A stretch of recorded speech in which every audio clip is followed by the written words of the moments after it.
Bueno, ¿qué tal? Ahora vamos a empezar con la segunda parte de la clase. La primera era más que nada una pequeña introducción, ¿sí? Y ahora la idea es empezar a discutir algunas cositas del Leviatán, que es el texto que nosotros vamos a leer. Obviamente, por lo pronto, les comento que es un texto muy largo, muy complejo, y obviamente no lo vamos a leer entero. De hecho, es un texto que solo los especialistas lo leen entero. En ningún curso, ni de filosofía política, ni de ningún otro tema, salvo que sea un seminario dedicado a Hobbes, y ni siquiera, creo yo, se lee el texto en su totalidad. O sea que no hay que preocuparse porque, digamos así, no, no lo vamos a leer en su totalidad, ni mucho menos, sino vamos a leer algunas partes que tienen los conceptos o algunas ideas que a nosotros nos van a interesar. Tengan presente, sí, a ver, no, déjenme hacer una cosita.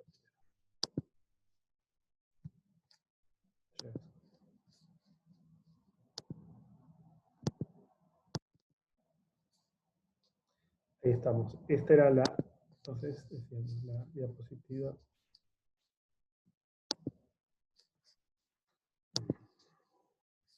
¿Sí? Nuestra clase 5, estamos discutiendo, empezando a discutir o a conversar sobre Thomas Hobbes. Estas son las obras que mencionábamos antes. Hobbes escribió más cosas, por supuesto, que estas, pero estas son sobre todo las que nos resultan interesantes a las personas que nos dedicamos a la filosofía política, o la filosofía del derecho, la filosofía moral, temas prácticos dentro de la filosofía.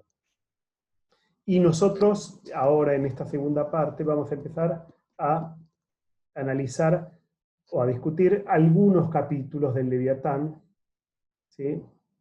De este libro de 1651, como les señalaba antes. Hay una segunda edición del libro que Hobbes escribió en latín y que tiene, digamos así, algunas pequeñas diferencias que son importantes para los estudiosos con la versión original. ¿Sí? La versión en latín es fines de la década de 70, pero, si recuerdo bien, pero digamos así, el texto que normalmente se lee en la actualidad es el texto en inglés y obviamente en cursos como el nuestro en traducciones. A todo esto yo les dejé un link para que ustedes bajen de internet una, digamos así, edición que circula por ahí del Leviatán, pero digamos, dado que nuestro interés es un interés introductorio en Hobbes, no es un curso sobre Hobbes, ni mucho menos, digamos, cualquier edición sirve, ¿sí? A nuestros efectos. No significa que todas las ediciones sean igualmente buenas, ¿sí? Pero más bien significa que para nuestros efectos, cualquier edición, esa que yo les conseguí con la ayuda de algún compañero incluso, que me había avisado que estaba disponible. Hubo otras, si ustedes tienen alguna otra, no hay ningún problema. ¿Sí? En principio no es relevante a los efectos nuestros. Bueno, entonces les decía, el Leviatán es un texto muy largo, en general está dividido en 4 partes, ¿sí? Y nosotros vamos a leer algunas partes que corresponden a la primera y segunda parte. ¿Sí? Algunos capítulos que corresponden a la primera y segunda parte. Ahora, ¿sí? Lo que corresponde a nuestra clase 5, digamos, vamos a leer, o vamos a empezar a comentar, ¿sí? Los capítulos 13, 14 y 15 de este texto. Son capítulos breves. Tengan presente igual que, digamos, están escritos de una forma, digamos así, que si bien es clara, creo yo, puede resultarnos un poco ajena, ¿sí? Obviamente es un texto escrito en otra época, ¿sí? Con otras normas lingüísticas, digamos así, otro registro, ¿sí? Además no es un texto escrito para estudiar en la universidad, ¿sí? Por ejemplo, hay toda una polémica o una cierta disputa, ¿sí?, entre los estudiosos de la obra de Hobbes acerca de cuál es exactamente el propósito que Hobbes tenía cuando escribió esta obra. ¿Por qué? Vamos a ponerlo en dos palabras. ¿Por qué Hobbes escribió esta obra teniendo en cuenta también lo que dijimos antes? Por ejemplo, que la escribió en inglés, ¿sí? La escribió, ¿sí?, teniendo un auditorio en mente en particular, o lo escribió como un tratado, ¿sí?, general, digamos así, como una obra de filosofía, ¿sí?, con ambiciones solamente teóricas, ¿sí? Bueno, son disputas, digamos así, o cuestiones que los historiadores y los filósofos que se interesan por estas cosas se discuten bastante, ¿sí? A nuestros efectos, ¿sí?, lo único que vale la pena tener presente sobre este tema es que, ¿sí?, no es un libro o un texto que uno abre, digamos así, y habla por sí solo, ¿sí? Hay que hacer un esfuerzo interpretativo, digamos así, eh, para entender, ¿sí?, qué está pasando. Ese era también parte, o mi propósito, digamos, o mi deseo, si ustedes quieren, ¿sí?, con la clase anterior, la clase 4, cuando yo les dejé ese texto que yo escribí sobre la teoría del consentimiento, ¿sí? La idea, en ese caso, era tener, por así decirlo, un mapa, ¿sí?, acerca de eh, cómo funciona, cuáles son, digamos así, las características de una teoría de esta naturaleza. Si ustedes me permiten, voy a hacer un pequeño comentario antes de volver a Hobbes, ¿sí? Una forma de ver esto, o que por lo menos yo uso en clase, es, digamos así, tener en cuenta ciertas normas, digamos, hacer una cierta analogía, ¿sí?, con ciertos géneros literarios. A ver si me logro explicar. Digamos, la idea es la siguiente. Si uno, o lo mismo vale para una película, ¿sí?, con géneros de ficción, a eso me refiero. Supongamos que estamos, ¿sí?, leyendo una novela de Agatha Christie, digamos, lo que se dice un policial inglés, digamos, o una novela policial en general. En algún sentido, uno ya sabe cuál es la estructura de esa obra, ¿sí? ¿Qué va a pasar primero? ¿Qué va a pasar en el medio? Y cómo va a terminar, digamos así. La gracia, eh, o una de las gracias en todo caso, una de las cosas que a uno se interesa, es, bueno, cómo se llenan los blancos, qué se hace con esa estructura, ¿sí? Si ustedes quieren, lo mismo vale para una obra musical, digamos así, una sonata, en fin, lo que fuere, ¿sí? Tiene ciertas formas, ¿sí?, tiene cierta estructura y uno la llena, ¿sí? Pero la estructura es una estructura, por así decirlo, fija. De ahí nos sigue que uno tenga que amoldarse 100% a esa estructura. Quizás la gracia es darle una vuelta de tuerca y hacer ¿sí?, una obra donde, digamos, el asesino no es el mayordomo, sino es otra persona, si estamos haciendo una novela policial. No sé si me explico. Uno puede dar una vuelta de tuerca, ¿sí?, obviamente, pero en principio hay una estructura, un molde, ¿sí?, donde una novela policial, por ejemplo, se desarrolla, se acomoda. Lo que yo quería, digamos, la analogía es nuestra, digamos así, nuestro pequeño mapa de una teoría del consentimiento tiene esa misma estructura, si ustedes quieren. ¿Cuál es esa estructura? Bueno, por lo pronto, el objetivo, el de norte, por así decirlo, la conclusión, ¿sí?, de este argumento es que los ciudadanos tenemos obligaciones políticas, tenemos la obligación de obedecer al soberano, tenemos la obligación de obedecer a la autoridad, ¿sí?, política.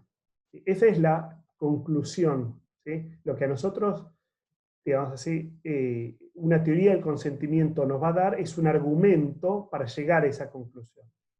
¿Sí? Hay otras teorías que tienen otros argumentos para llegar a la misma conclusión.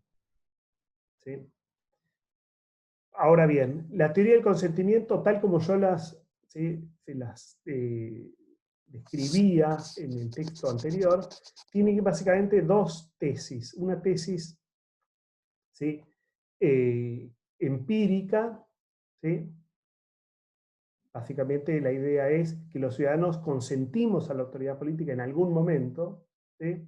Y una tesis normativa o conceptual, hay que ver cómo uno la entiende exactamente, ¿sí?, que dice que el consentimiento es necesario y suficiente. ¿Sí? Entonces, esa es, por así decirlo, el molde de la teoría. ¿Sí?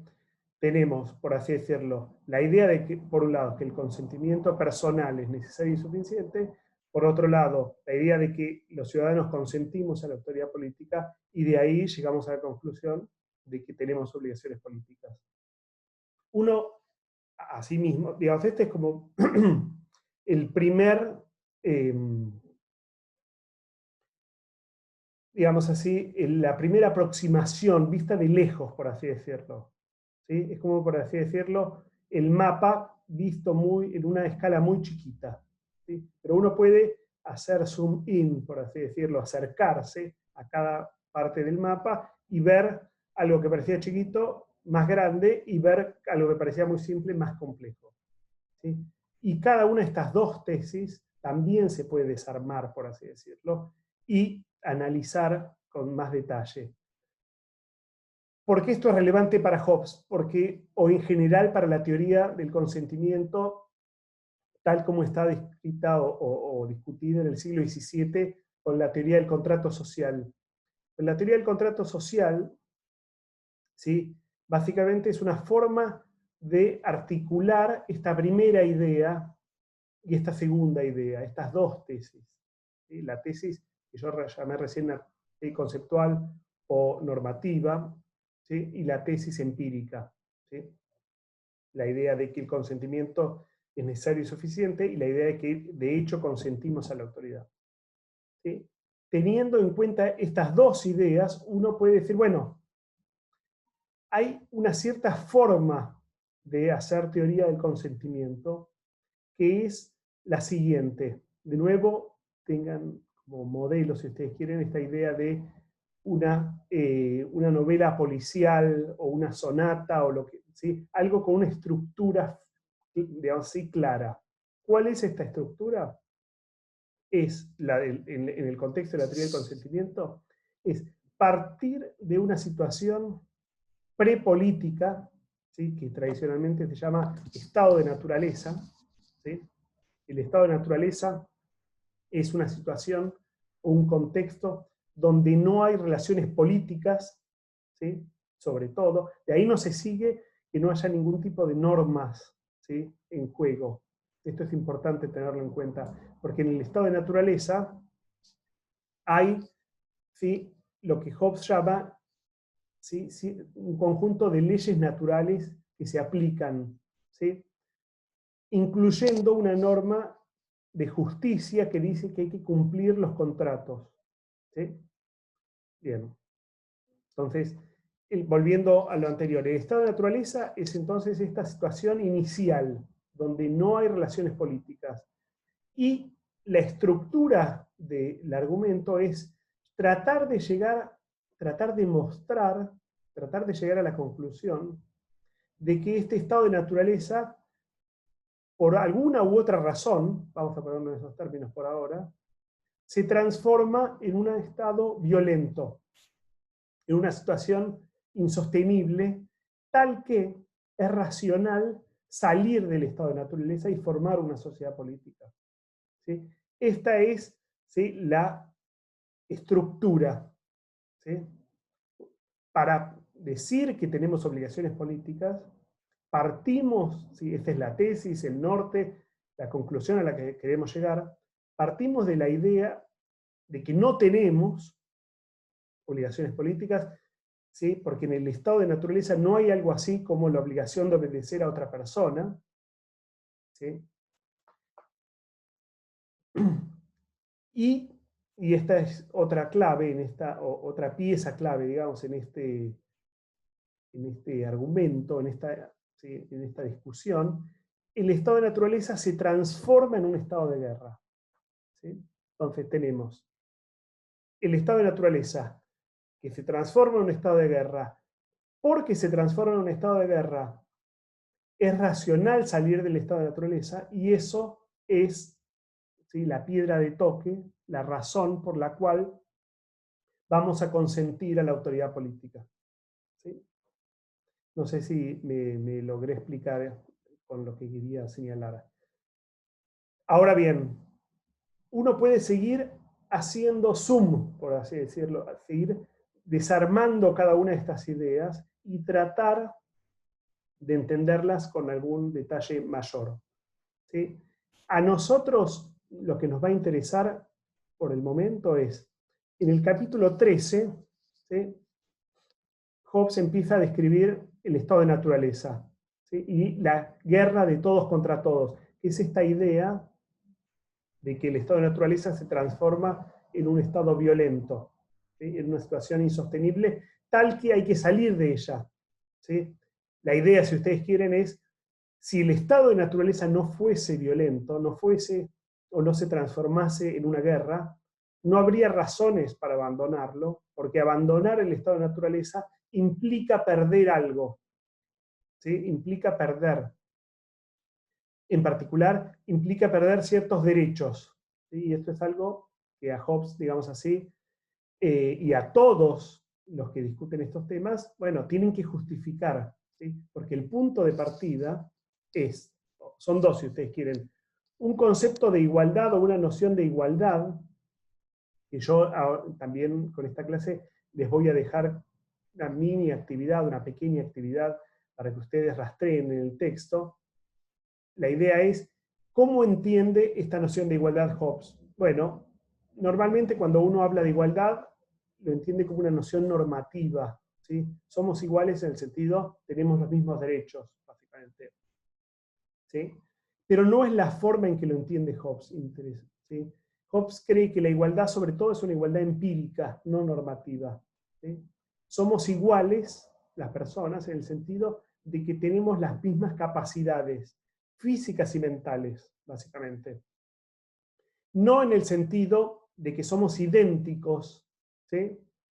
No somos, digamos así, iguales uno a otro en ese sentido. No somos, ¿sí? Hay personas que tienen más fuerza que otras que son más inteligentes que otras que son más grandes que otras, lo que fuere. Sino que somos iguales en el sentido relevante, que es el siguiente. Nadie es lo suficientemente fuerte, ¿sí?, poderoso, etcétera, tal que no puede ser muerto por otros. O, si no es uno, serán muchos. ¿Sí? Pero nadie es inmune al ataque de los demás. ¿Sí? Esta es sobre todo la idea de igualdad empírica, como decía recién, perdón. No es, esto es algo que eventualmente vamos a retomar cuando hablemos de Locke, ¿sí?, más adelante. Y además hay dos nociones normativas, morales, si ustedes quieren, que, digamos así, juegan un papel en el estado de naturaleza. Una es la idea de derecho natural, ¿sí?, y otra es la idea de ley natural. ¿Sí? Y estas dos nociones, vale la pena hacer un pequeño comentario para entender, digamos así, todas las piezas de este rompecabezas. El derecho natural, Hobbes lo entiende básicamente como una libertad, como un permiso. Que yo tengo derecho a algo en el estado de naturaleza, significa que tengo permitido hacer tal cosa. ¿Sí? Que esa es una de las formas de entender la idea de derecho, ¿sí? Derecho subjetivo, derecho, ¿sí?, individual, digamos así. No es siquiera la más frecuente en el lenguaje corriente, pero para Hobbes esa es la importante, la idea de permiso, por un lado. Y por otro lado, Hobbes dice, hay un conjunto de leyes naturales, de normas morales, que existen en el estado de naturaleza, y Hobbes se pasa, ¿sí?, los capítulos 14 y 15 describiéndolas, ¿sí?, incluyendo la más importante, o bueno, todas son importantes, me imagino, pero hay una que es, digamos así, muy relevante a los efectos de su argumentación, que es la idea de la justicia, ¿sí? La tercera ley de naturaleza que dice que hay que cumplir los contratos, ¿sí? Básicamente. Entonces, estas son las piezas del rompecabezas del estado de naturaleza. El estado de naturaleza es un estado de igualdad, donde, ¿sí? Donde todos somos parecidos en nuestras capacidades físicas y mentales, tal que nadie es inmune a un ataque de otros, por un lado. Todos tenemos los mismos permisos, ¿sí? Y, digamos así, hay un conjunto de normas que se aplican a los agentes que interactúan en el estado de naturaleza, que son las leyes naturales. Ahora bien, ¿qué pasa? Os dice, bueno, todo esto, ¿sí?, es un conjunto bastante inestable, porque la ley natural por sí sola no alcanza para que el estado de naturaleza no se transforme en un estado de guerra. ¿Sí? Entonces, el estado de naturaleza se transforma en un estado de guerra, ¿sí?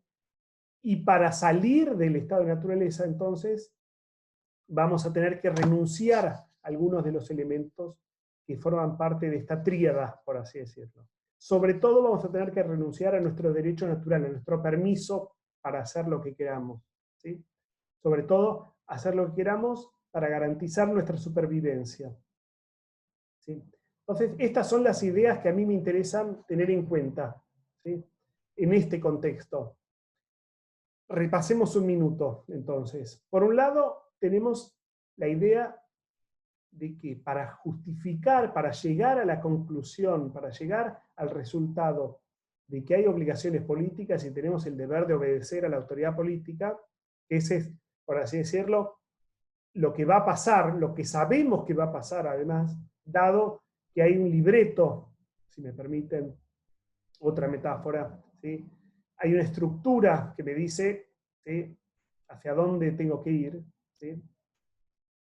Pero para llegar a eso, yo tengo que partir de una situación anterior, que es una situación donde no tengo esas obligaciones, ¿sí?, que es el estado de naturaleza, y donde el estado de naturaleza, por sus características de igualdad empírica, ¿sí?, más igualdad normativa, si ustedes quieren, ¿sí?, la idea de que somos parecidos en nuestras capacidades físicas y mentales, por un lado, y la idea de que tenemos un derecho natural a todo,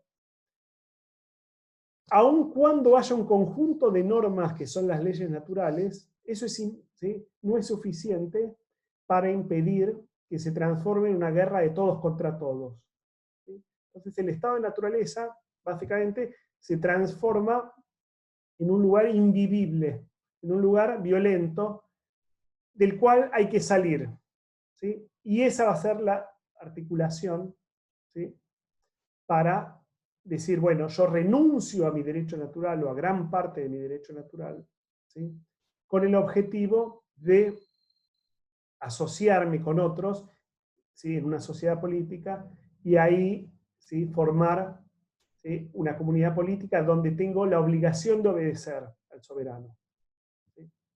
Bueno, en fin, esta es como la primera aproximación que yo quiero hacer con este texto.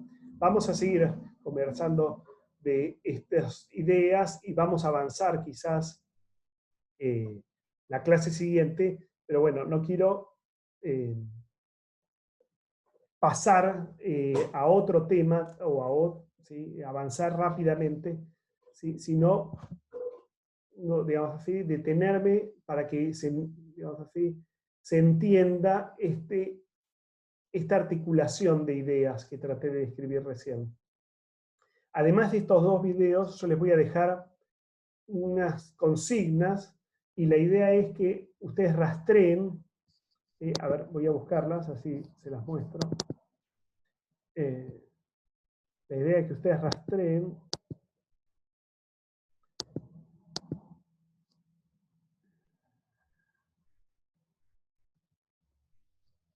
dos, ¿sí?, cuestiones en el texto. Una es cómo analiza Hobbes la noción de igualdad, ¿sí?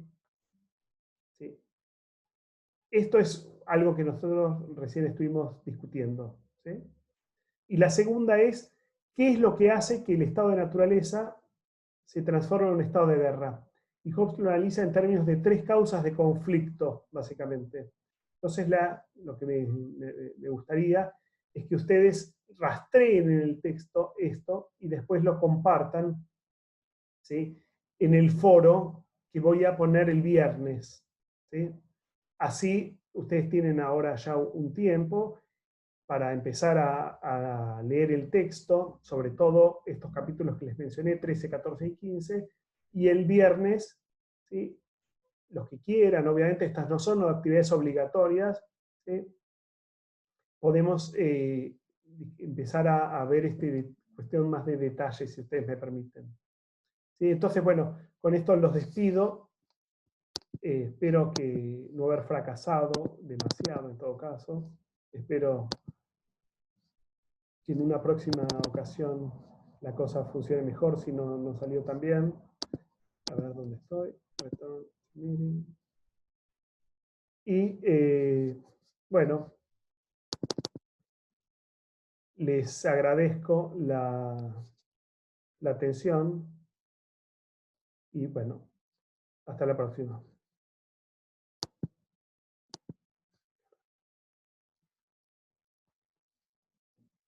Ahora sí.